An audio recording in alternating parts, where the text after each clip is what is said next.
On today's episode, we talk about how to improve your willpower.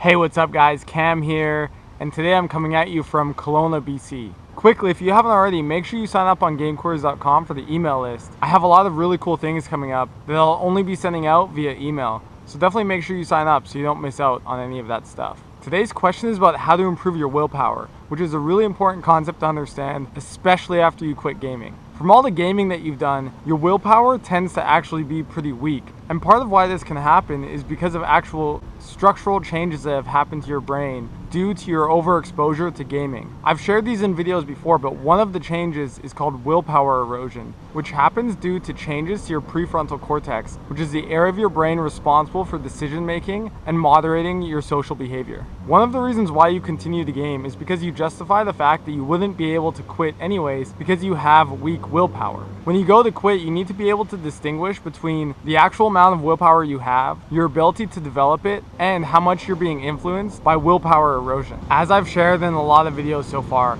if we want to be more successful in life, we need to set ourselves up for success. We need to make the process of being successful easy. Now, before I get into what willpower is, first I want you to understand that you're not a victim of your lack of willpower. You're not someone that's just unmotivated. There's a distinction between why these things are happening, whether you're motivated or not, whether you have willpower or not, and who you actually are. The difference between someone who has willpower and someone that doesn't are just different factors and different ways that they're engaging in their life.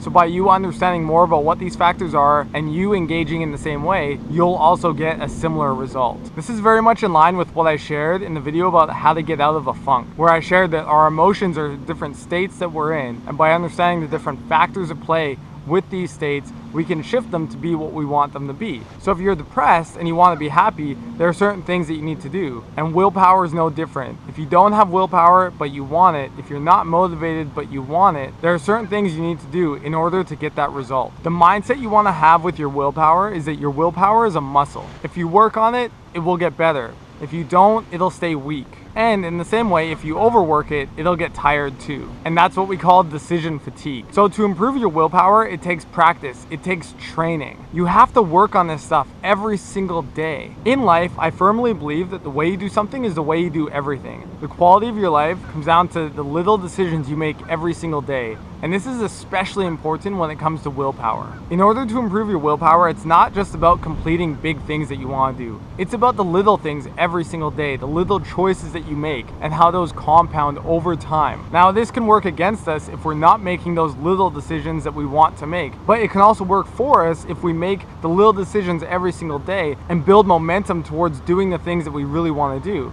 And that's ultimately how you're going to end up accomplishing these bigger goals you have anyways. Okay, so there are 5 key steps you can take right now to start improving your willpower. And the first is to be aware of your energy levels. If your energy is low, it's really hard to make a good decision. And I know this is especially true in my life. If I'm hungry or my energy is low, it takes so much more effort to make the right decision. Because of this, I try to be mindful to eat well and to eat on time. If you find your energy is consistently low, you want to start looking into that because that low energy is influencing your ability to make good decisions. The next step you want to take is to start making decisions the night before. This has to do with decision fatigue. You want to think of your willpower as a fuel tank. Every decision you make throughout the day uses fuel, so you want to reduce the amount of decisions you have to make, especially on the same day. One way to do this is to make decisions the night before. Another is to set up things like a morning routine where you don't actually have to make decisions, you just have to follow your system. Some of the decisions you can make the night before are what are you going to wear, what are you going to eat for breakfast, and any other decisions that you know you're going to have to make the next day. Okay, so next, make sure you do the important things first. Like I shared before, you want to see your willpower as a fuel tank. So the more decisions you have to make, the less fuel you're going to have. So every day we have these important things we need to do, and it's best to do them when our willpower is the highest, which tends to be first thing in the morning. The best part about this is by getting the things done that we want to get done as early as possible, it builds a lot of momentum and alleviates the stress that we might feel or the anxiety we experience when we know there's things that we still need to do. So an example of this is working out first thing in the morning. That way it's taken care of and you don't need to worry about doing it the rest of the day. So always do the most important things first. The next step you want to take is to turn a lot of your decisions into commitments. Decisions feel optional, whereas commitments, those are things that are non-negotiable. Those are things that you're going to do, no matter what, no matter the circumstance, no matter what gets in your way. You're gonna find a way to make that happen. Identify what your commitments are and schedule them throughout your week. So once a week, I schedule everything I need to do in my calendar. That way I'm not making decisions on the day of, which is when I'll make a mood-based decision. And instead, I've already found time for it. I've already made a commitment that I'm going to go and make it happen. So things like going to the gym, buying groceries, or scheduling activities for the weekend. These are all things that you want to make commitments to and schedule ahead of time. These are decisions you don't need to be making every single day. And by making them commitments, not only are you now going to follow through, but you now have more willpower to make the decisions that happen on a daily basis. Okay, so finally, remember that willpower is a muscle. Willpower takes practice and it takes training. So you want to let go of any guilt or shame you feel if you don't follow through with some of these decisions that you're trying to make. In our culture, it's very common to punish ourselves for making poor decisions.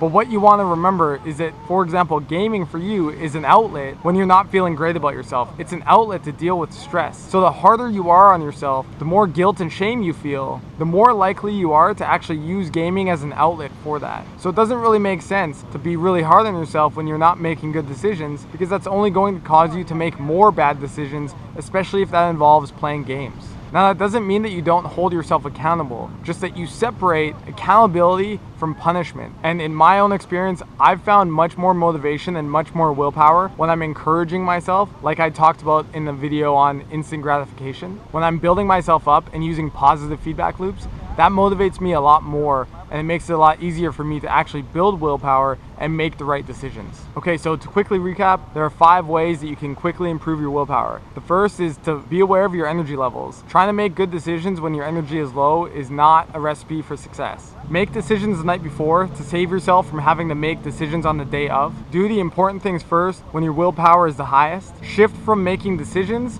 to making commitments. And finally, let go of the shame and guilt you feel if you end up making a poor decision. Remember, the way you do something is the way you do everything. So if you want to be more successful in your life, you need to take the small choices you make every single day just as serious as the big ones, because they all add up over time and contribute to the amount of momentum and motivation you experience on a daily basis. Okay, so if willpower is an area of your life that you really want to start working on, I've actually designed something called the Game Quitters Challenge, which is a 30-day challenge intentionally designed to help you improve different areas of your life, including your discipline. The missions I've designed to improve your discipline are very much focused on your willpower. So definitely check out the link below where I share a lot more information on this. I just created a new video, talk all about it after feedback I got from you guys, so check that out. And if it looks interesting to you, I would love for you to grab a copy. It's a lot of fun, it's structured, and it's a great way to start improving your life right now. Okay, so I hope that helps you guys out. If it does, make sure you guys hit thumbs up to help other people find this video. Make sure you hit subscribe, and I would love to read your comment below. I do these videos for you guys, so the more you engage, the more you leave comments, the more motivation I have to keep doing them. I really appreciate you guys watching this. I really appreciate each of you who have subscribed, and I hope you guys have a great week. I'll talk to you soon. All right, peace.